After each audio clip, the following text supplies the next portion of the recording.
உரிமைக்காரு நான் இருக்கும் போது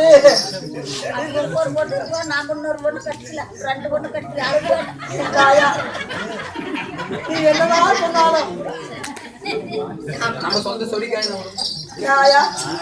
எவ்வளவுதான் நீங்க சொன்னாலும் சொந்த செடிக்காய் நம்ப முடியுமா? சேர்ந்தோ பொண்ணோ சேர்ந்தே வாழ்ந்தோம். ஒரு அண்ணன் தம்பி இருந்தா 2-3 அண்ணன் தம்பி இருந்தா இந்த வீட்டுல அந்த வீட்டுல கட்டிக்கலாம். பொருளுக்கு ஒருவனாக நான் பொண்ணா நான் பிறந்தேன், பையனா நீ பிறந்த. அப்ப இருக்கும் போது சொந்தக்காரி நான் இருக்கேன் இல்லை இல்லை என்று சொல்லலாமா? உரிமைக்காரி நான் இருக்கும் போது நீ வேறொருக்கு பொண்ணு தந்தா சொல்லாமா?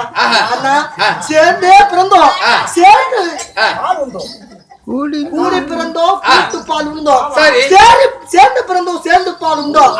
இனி ஒரு ஜென்மம் ஒரு வயிற்றுல தாய்க்கு ஒரு அண்ணன் தங்கச்சியா பிறக்குமா? உலகத்துல எத்தனை உறவு இருந்தாலும் 1000 உறவு இருந்தாலும் கொண்டு வந்தால் தந்தை, கொண்டு வந்தாலும் வராவிட்டால் தாய், சீர் கொடுப்பால் சகோதரன். இந்த உலகத்துல தங்கச்சிகளுக்கு சீர் வருஷம் செய்யுங்கிறது என் அண்ணன் மாயவர் உங்களை பார்த்தா தெரிஞ்சுக்கிட்டாங்க.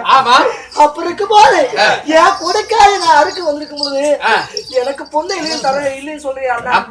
இந்த வார்த்தை வேண்டாம்னா என் பையனுக்கு பொண்ணு போட்டா 1000 வார்த்தைகள் அடுக்கடுக்காக எடுத்து உழைத்தாலும் கறந்த பால் நுழையாத போகிறதா? அதனால் நான் நிச்சயம் செய்ததுதான். வருகிற வெள்ளிக்கிழமை 8ஆம் நாள் என் மகளுக்கு திருமணம். அதனால் இத்தனை அழுது குழம்பிக் கொண்டு நீ பரியப்படம் வாங்கிய பிறகு உன் அண்ணனானது முன் வைத்த காலை பின் வைப்பானா? என்ன சொல்றார்? 1001 பொண்ணு. 1001 பொண்ணு. ஆமா, அந்த 1000 பொண்ணு முன்னால் கொடுக்க முடியுமா? நான் கொடுத்தேனே வண்டி வண்டியாக அந்த பணம் காசலை எங்க போய்விட்டது? பணம் வாங்க முடியாது. 1000 பொண்ணே உன்னால் கொடுக்க முடியவில்லை. உன் அண்ணன் வீட்டிலே சம்மதம் வைக்க வந்திருக்கிறாயே, எதற்காக வந்தாய்? வெட்கவில்லையா?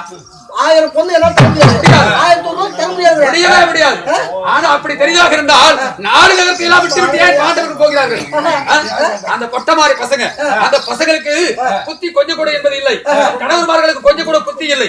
இப்படிப்பட்ட பொண்ணு பொருளை எல்லாம் கொடுத்து வாழ வழி இல்லாமல் கதியேற்று உன்னை விட்டு விட்டு போய்விட்டார்கள். அவருக்கு என்ன ஒரு ரோஷமாக இருக்கிறது? என் ஊருக்காரங்களை வச்சுக்கிட்டு என் ஊருக்காரங்க பக்கத்துல என்னால பறிப்பட தர முடியாதுயா.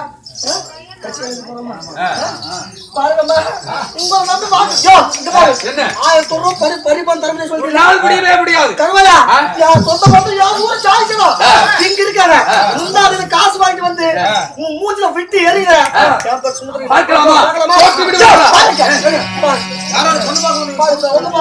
மகராட்சி அக்கா தங்கச்சி எல்லாம் இங்க இருக்காரு. இந்த குண்டான பிச்சை ஏற்றி போறேன். என் சொந்த பந்தெல்லாம் எனக்கு பழைய காசு கொடுப்பாங்க. கண்டிப்பா பாக்கலையா?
பத்தது கிடையாது, எனக்கு வாசுதான் பத்தது.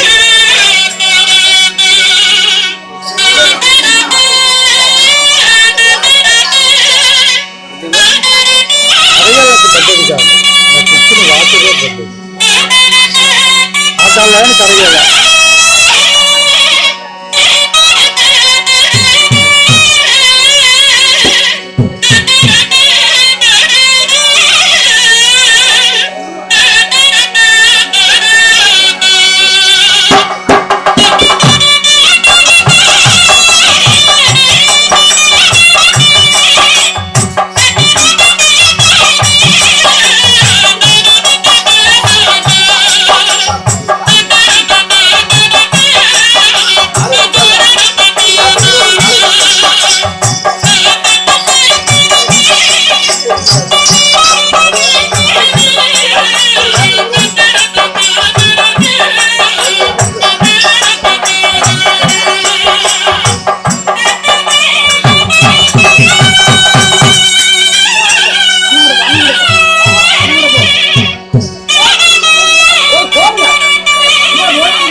அமைச்சவா எங்களை வாழ வைக்க இந்த பேயாக கீழே முந்து மண்டகன்னு உடனே என்ன ஆகுது பேய் ஆடுது. ஆயா 1000 ரூபாய் என் வந்து கேட்டான் 10,000 கோயிந்தா கோயிந்தா கோயிந்தா ஆடா.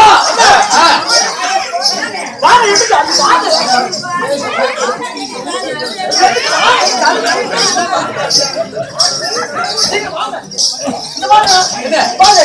பேச்சு அறிக்கூடாது தர முடியாத ஒரு கால முன்வை நானே நீ 1000 பேர்கள் என்ன உன்னுடைய சாதி சிலம் அத்தனை பேர்கள் நீ அழைத்துக் கொண்டு வரலாம். நல்ல நியாயத்தை கேட்கணும். என்னுடைய வகுப்பிலே ஒரு பெண் இருந்தது. அந்த பெண் அடுத்து வந்து கேட்டான், உன் வீட்டுல ஒரு பொட்டப்பட வச்சு பத்திருப்பியா? தங்கச்சி எத்தனை நாளைக்கு வந்து காத்திருக்கலாம் வரல. அதனால அடுத்த முறை நான் பெண் கொடுக்கிறேன் சம்மதம் செய்யல. இப்ப வந்து நீ கேட்டா வாக்கு தவற முடியுமா? அடுத்த வந்து கேட்டா நான் இல்லைன்னு சொல்ல முடியுமா? அதனால நான் 1000 பேர்கள் அழைத்துக் கொண்டு வந்தாலும் சரி உன் அண்ணன் வாக்கு முன்வைத்த காலை பின் வைக்க மாட்டேன். ஏய் அந்த மருத்துவம் அப்படியே பிடிச்சு அனுப்பு. இந்த மாதிரி என்ன என்ன பார்த்து பேசுறது அருகல் இருக்கு நாயா அந்த வீட்டுல பேசுறதா உண்மையா ஏய் என்ன ஒரு உரிமை இல்லை. நான் தான் பெரியவருக்கு தரேன். ஒரு புள்ள தான் வச்சிருக்கேன். ஆமா யா யா பொண்ணு எனக்கு